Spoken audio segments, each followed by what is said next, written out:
touche un petit peu sur le thème pour aujourd'hui, qui est la providence de Dieu.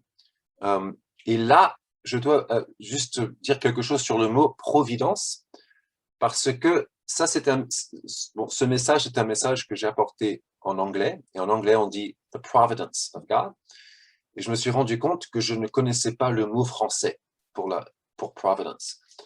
Alors, j'ai été sur Google, j'ai cherché, et j'ai vu que c'était la providence de Dieu, et ça m'a un peu surpris parce que c'était un mot que je ne connaissais pas. Et effectivement, je pense que c'est un mot qu'on utilise plus très souvent en France, et peut-être même certains d'entre vous ne connaissent pas. Mais c'est un mot important, je pense, pour la théologie. Alors, on pourrait parler de la provision de Dieu, de la toute-puissance de Dieu, de la souveraineté de Dieu, et tous ces mots sont liés, mais la providence, ça a un sens particulier et important. Donc, c'est le mot qu'on va utiliser. C'est un mot important dans la théologie chrétienne, et peut-être le fait qu'on ne le connaît pas reflète quelque chose, en fait. Et donc, voilà, on va essayer d'aborder le sujet par ce mot. Il y a un peu de temps, j'ai entendu l'histoire d'un écrivain chrétien qui était relativement bien connu, et il a abandonné sa foi. Et il donnait une interview, et l'homme qui l'interviewait lui a demandé comment est-ce que cela a commencé avec vous? Quel était votre parcours personnel qui a amené à ce que vous avez rejeté votre foi? Et l'homme a répondu, il a dit, en fait, je me suis rendu compte que j'avais de plus en plus de doutes.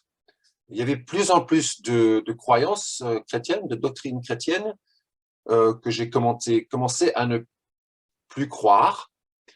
Et donc, en fin de compte, je me suis rendu compte que je ne pouvais plus m'appeler chrétien. Et ensuite, il a dit quelque chose que j'ai trouvé très intéressant. Il a dit, pour moi, la première grande doctrine du christianisme à laquelle je ne pouvais plus croire, c'était la providence de Dieu. Simplement parce qu'il y a trop de souffrance dans le monde pour que je croie à un Dieu qui mène tout au bien. Et ça m'a impressionné parce que moi-même, j'ai remarqué dans la vie des personnes que je connais, qui sont troublées dans leur foi, parfois même qui perdent leur foi, que souvent, c'est la doctrine de la providence qui devient très, très difficile pour eux. Mais je pense que ce n'est pas juste les chrétiens qui luttent contre des doutes, qui ont peut-être des questions à ce niveau-là. Il me semble que pour beaucoup de chrétiens, croire pleinement en la providence de Dieu, c'est souvent difficile.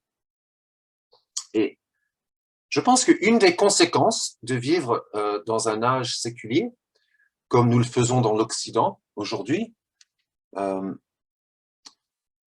c'est que même si nous voulons rester fidèles à la foi chrétienne, à ce que la Bible nous enseigne, même si nous pensons le faire, en fait, il est très facile d'absorber la mentalité du monde autour de nous, les attitudes mentales du monde autour de nous, et souvent de manière dont on ne se rend pas compte.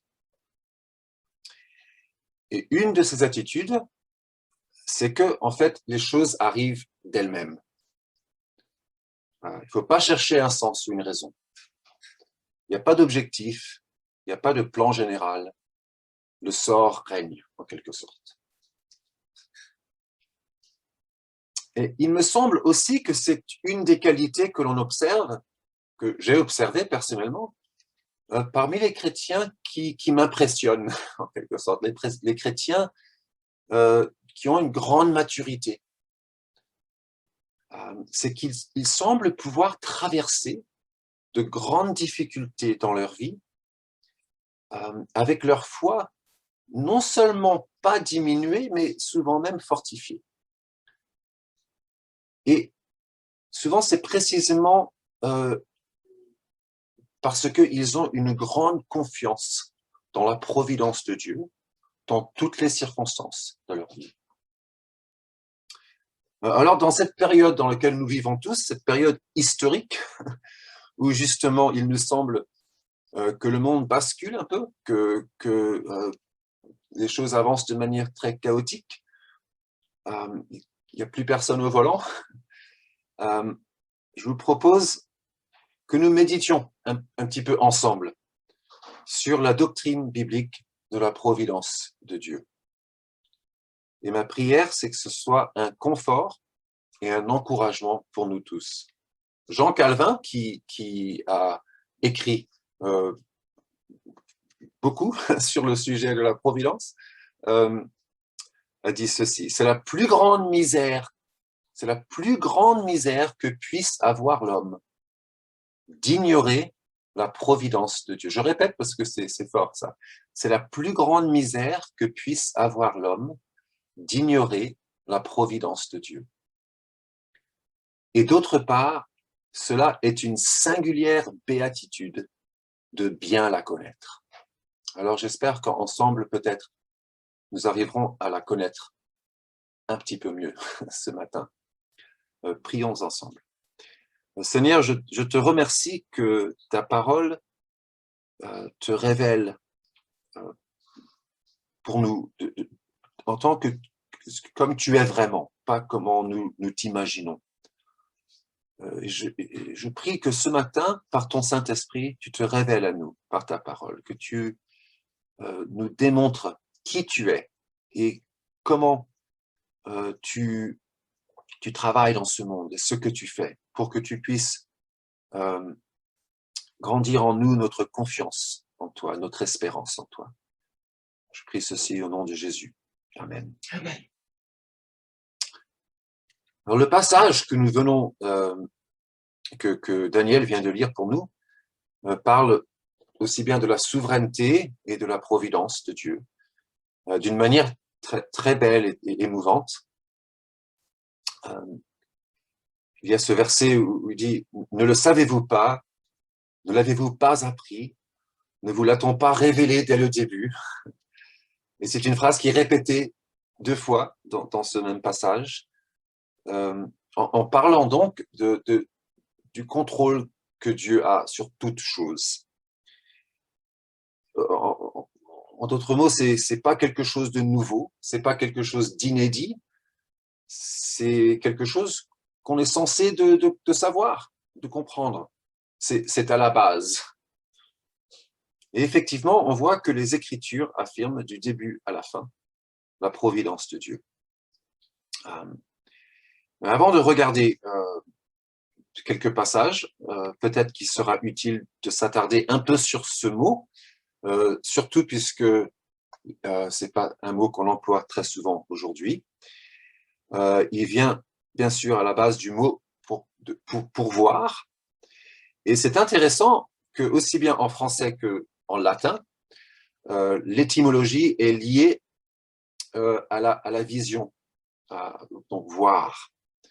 Provide, en latin, littéralement, ça veut dire voir en avance.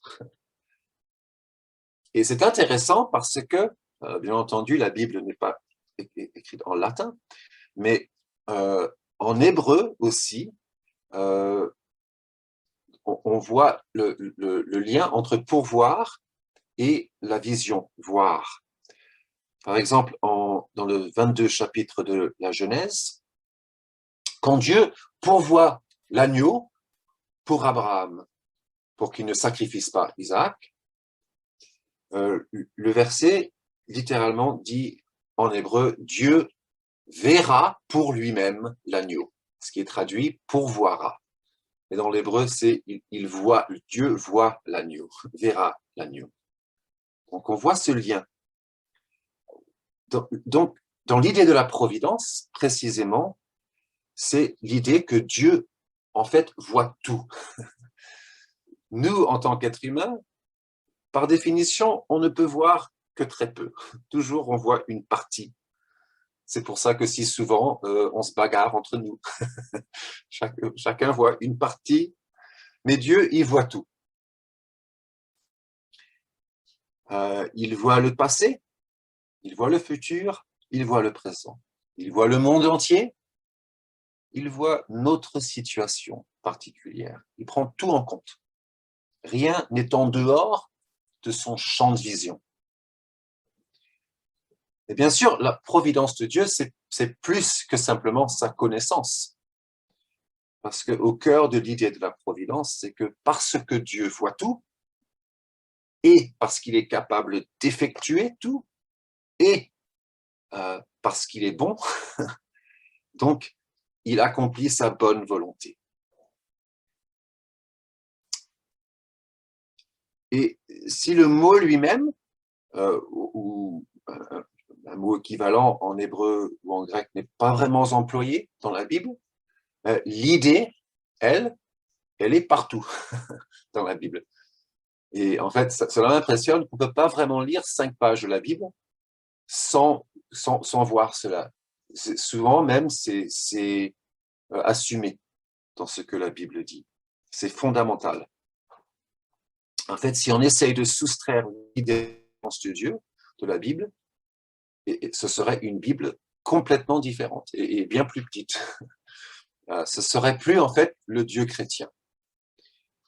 Selon un théologien, la providence de Dieu est le terme le plus compréhensif dans le langage de la théologie. Le terme le plus compréhensif. Et à cause de cela, c'est parfois un peu difficile d'isoler un passage particulier. C'est la supposition de base, le contexte continuel, la présupposition. Cela dit, je pense qu'il serait utile de nous rafraîchir la mémoire avec juste quelques versets qui peignent de manière vive, je pense, la providence de Dieu. Alors, Daniel, chapitre 4, verset 32. D'Ésaïe. Pardon? D'Ésaïe. Daniel. Ah, Daniel, pardon. Daniel, chapitre... on va... D'accord. Daniel 4. Daniel 4, verset 32. Les habitants de la terre, tous autant qu'ils sont, n'ont pas plus de poids que le vide. Il agit comme il le désire avec les corps célestes et avec les habitants de la terre. Il n'y a personne qui puisse lui résister et qui lui dise « Que fais-tu » Proverbe 16, verset 33. On jette le sort dans le pan du vêtement, mais c'est de l'Éternel que dépend toute décision. Proverbe 19, 21. Un homme forme de nombreux projets, mais c'est le dessein de l'Éternel qui se réalise. On voit exprimé de très belles manières dans la vie de Joseph, dans l'histoire de Joseph, et d'une manière très personnelle. Vous vous rappelez de l'histoire, donc il est trahi par ses frères, il a beaucoup de circonstances très difficiles dans sa vie, et puis donc à la fin, il est élevé à ce rôle auprès du pharaon.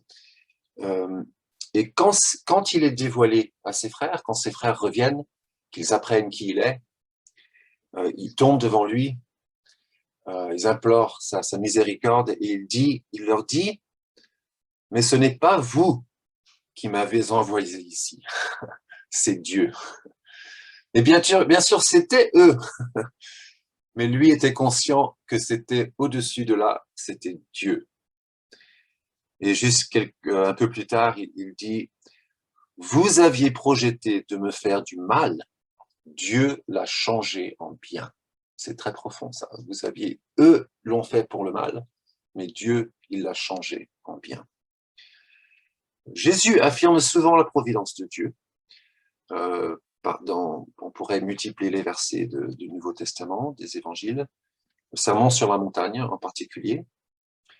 J'ai toujours été frappé par les paroles qu'il délivre à Pilate, qui exprime sa confiance totale que Dieu est au-dessus des circonstances, même à l'heure de sa mort. Quand il lui dit « tu n'aurais aucun pouvoir sur moi, aucun pouvoir, s'il ne t'avait pas été donné d'en haut. Dans le livre des Actes, Acte 17, 26, il est écrit « Il a fait en sorte que tous les peuples, issus d'un seul homme, habitent sur toute la surface de la terre. Et Dieu a déterminé la durée des temps et les limites de leur habitation. » Éphésiens 1, 11, juste encore quelques versets. « En lui, nous avons été désignés comme héritiers, ayant été prédestinés suivant le plan de celui qui met tout en œuvre, conformément aux décisions de sa volonté. » Qui met tout en œuvre, conformément aux décisions de sa volonté. Jacques, chapitre 4, verset 13. Vous maintenant qui dites, aujourd'hui ou demain, nous irons dans telle ville, nous y passerons une année, nous y ferons des affaires et nous gagnerons de l'argent. Vous qui ne savez pas ce qui arrivera demain. En effet, qu'est-ce que votre vie? C'est une vapeur qui paraît pour un instant et qui disparaît ensuite. Vous devriez dire, au contraire, si Dieu le veut, nous vivrons et nous ferons ceci ou cela. Alors, la providence de Dieu est affirmée clairement dans les Écritures, dans la Bible. Mais pour se pencher un peu plus sur le sujet, je vais essayer de répondre à 3 questions. Ce que la providence de Dieu ne veut pas dire, ce que la providence de Dieu veut dire, ce qu'elle signifie, et troisièmement, ce que la providence de Dieu veut dire pour nous. Alors, premièrement, ce qu'elle ne veut pas dire. Ça ne veut pas dire, premièrement, que Dieu est la cause du mal. C'est très important à préciser cela. Dieu n'est pas la cause du mal. Alors, Romains 8, 28, c'est peut-être le verset dans la Bible, je pense, qui affirme avec la plus grande clarté, la providence de Dieu. C'est un de mes versets préférés, peut-être un des vôtres. Dieu fait concourir toutes choses au bien de ceux qu'il aime, de ceux qui ont été appelés conformément au plan divin. Mais on voit que c'est Dieu qui fait concourir toutes choses. Ça ne veut pas dire qu'il est l'auteur de toutes choses. Il fait concourir toutes choses. Et ça, c'est une pierre d'achoppement pour beaucoup. Parce que certains disent que les chrétiens attribuent le mal à Dieu. Et ça, c'est un blasphème de dire cela de Dieu. Alors le mal ne vient pas de Dieu, il n'est pas la source du mal, il n'est pas l'auteur, mais il travaille au travers du mal. Il peut faire cela parce que il est tout-puissant. Alors nous affirmons en fait 2 vérités à la même fois, qui semblent peut-être être en contradiction, mais qui ne le sont pas. Il y a une tension entre deux, mais les Écritures affirment 2 choses, 2 grandes vérités. D'une part, que les êtres humains sont responsables pour le mal qu'ils commettent, que Dieu abhorre ce mal, il en est profondément attristé, et un jour il le jugera. Et d'un autre côté, que même les plus grands mal font partie de sa bonne volonté et concourent au bien selon son plan. Alors je reconnais que essayer de mettre ces 2 choses ensemble, c'est difficile pour nous. Il y a du mystère là, mais pourtant les 2 sont vrais. Et si nous oublions l'un ou l'autre, alors nous faisons violence à ce que la Bible nous déclare. Deuxièmement, donc premièrement, Dieu n'est pas l'auteur du mal. Deuxièmement, nos actions ne sont pas sans importance. Alors le fait que Dieu, que nous affirmons la providence de Dieu ne veut pas dire que nos actions sont sans importance. La Bible affirme clairement que ce n'est pas le cas. Et ce n'est pas le sens de Romains 8, 28. D'ailleurs, dans ce même chapitre, dans Romains, juste avant, Paul affirme clairement l'importance de nos choix. Il dit, car si vous vivez à la manière de l'homme livré à lui-même, et c'est même le thème de ce chapitre en quelque sorte, si vous vivez à la manière de l'homme livré à lui-même, vous mourrez. Mais si par l'esprit vous faites mourir les actes mauvais que vous accomplissez dans votre corps, vous vivrez. Donc nos choix ont des conséquences. Ce n'est pas un fatalisme de croire à la providence de Dieu, ce n'est pas un déterminisme. Nos actions ne sont pas sans importance. Ça, c'est la deuxième chose que ça ne veut pas dire. Troisième chose que ça ne veut pas dire, c'est que les mauvaises choses n'arrivent pas à ceux qui appartiennent au Seigneur. Je pense que je n'ai sûrement pas besoin de vous le dire. Nous le savons par nos expériences personnelles, mais tristement, il y a des chrétiens qui enseignent cela. Mais la Bible n'enseigne pas que les mauvaises choses n'arrivent pas à ceux qui appartiennent au Seigneur. Dieu fait concourir toutes choses au bien. C'est très différent que de dire toutes choses sont bonnes. Toutes choses ne sont pas bonnes, mais Dieu les fait concourir au bien. Et encore une fois, on voit cela clairement dans la vie de Joseph.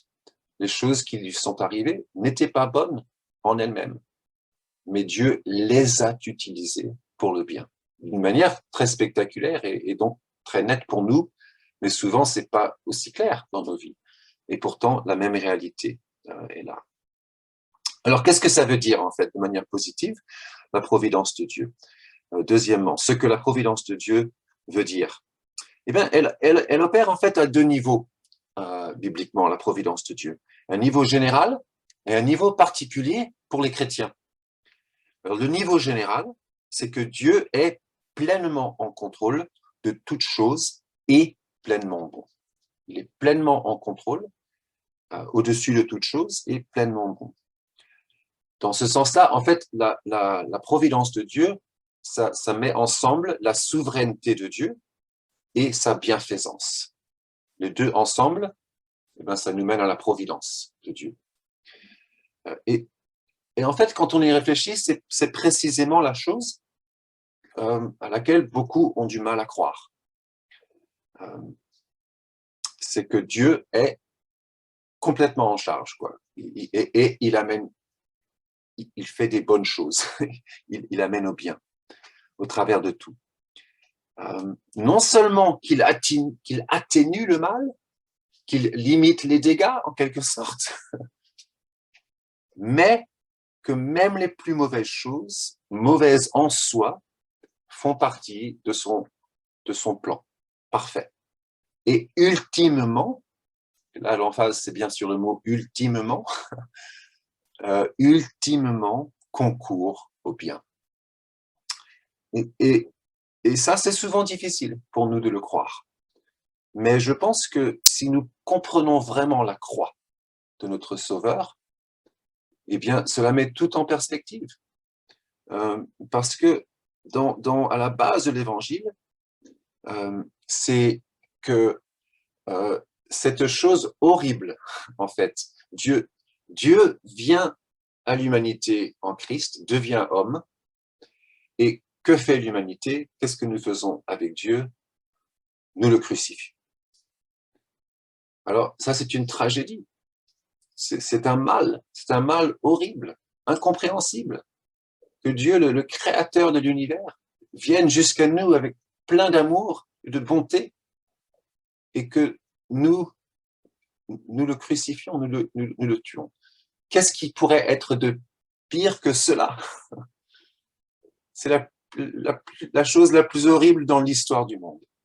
Et pourtant, cette chose horrible, pour laquelle certaines personnes sont clairement responsables, pour laquelle il y a clairement des décisions humaines qui la causent, il est également vrai que Dieu l'avait aussi prédestiné, que ça faisait partie de son plan et que ça devient à quelque chose qui mène à un grand bien, le plus grand bien possible pour l'humanité. Alors on voit dans la croix ce paradoxe, les deux réalités jointes.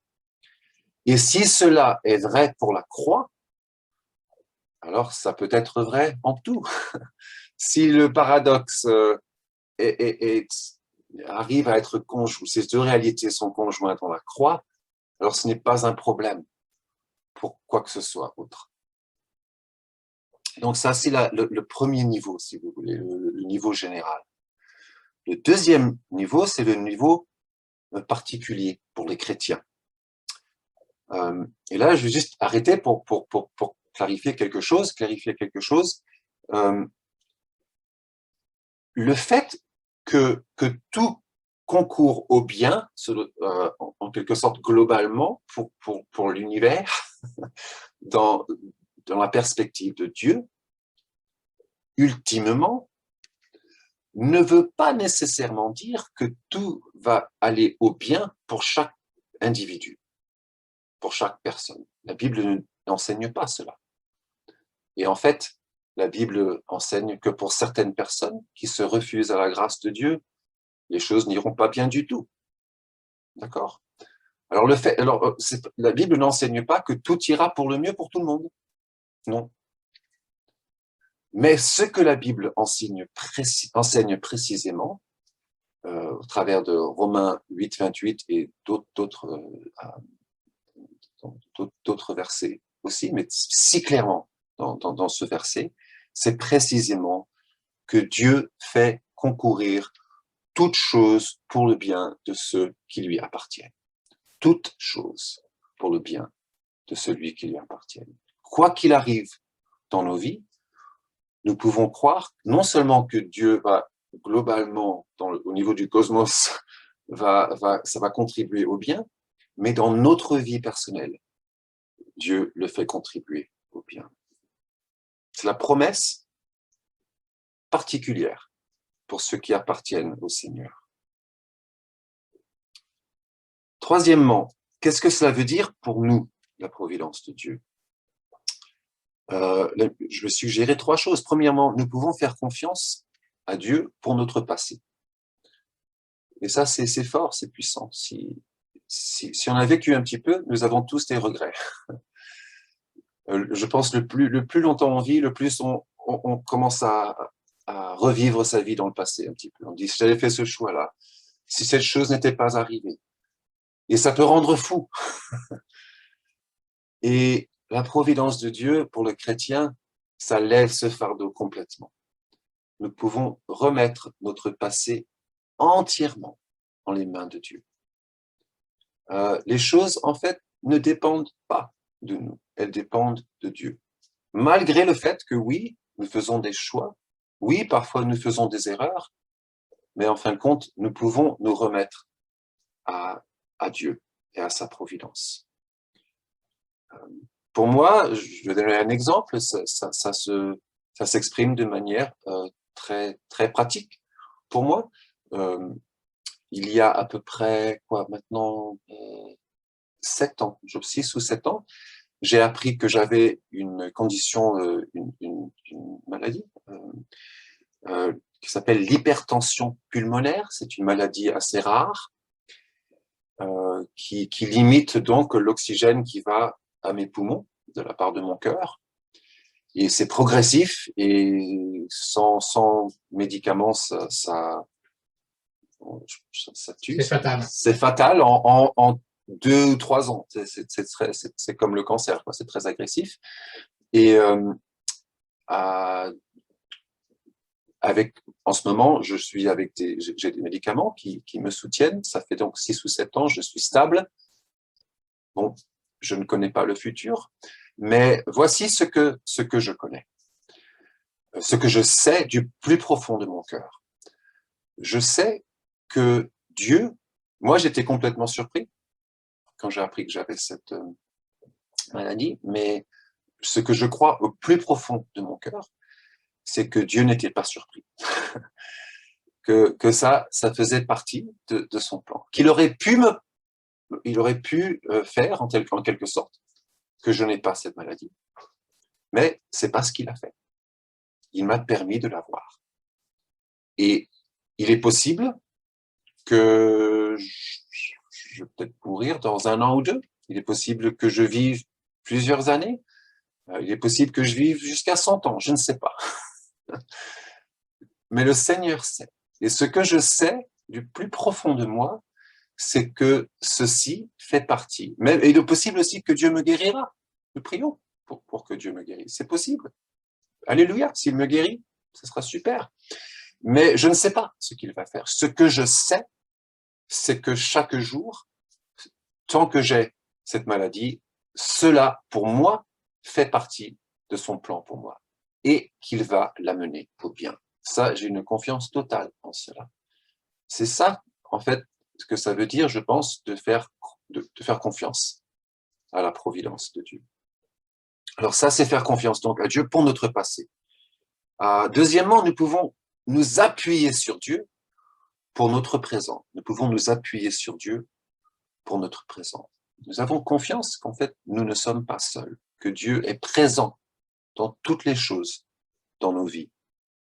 Nous faisons nos décisions, oui, dans la prière, nous cherchons la volonté de Dieu, la voie sage, mais nous faisons confiance que c'est Dieu qui travaille.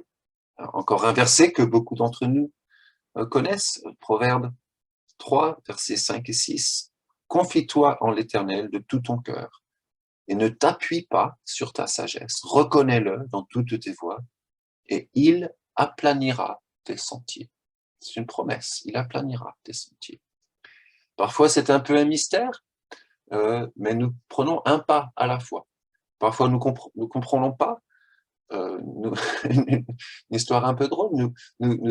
Quand nous étions en Australie, nous avions un labrador, un chien, un labrador, et nous avons dû le laisser en Australie. Et les enfants étaient très tristes. Et quand nous sommes arrivés à Amsterdam, les enfants voulaient un chien. Nous vivions dans une toute petite maison avec un tout petit jardin. On n'était pas sûr que c'était réaliste. Et les chiens coûtent beaucoup et bon, on n'était pas du tout sûr. Mais les enfants demandaient, on veut un chien, on veut un chien. Et nous avons appris que quelqu'un la ville partait à Amsterdam et avait un labrador qui avait 9 mois.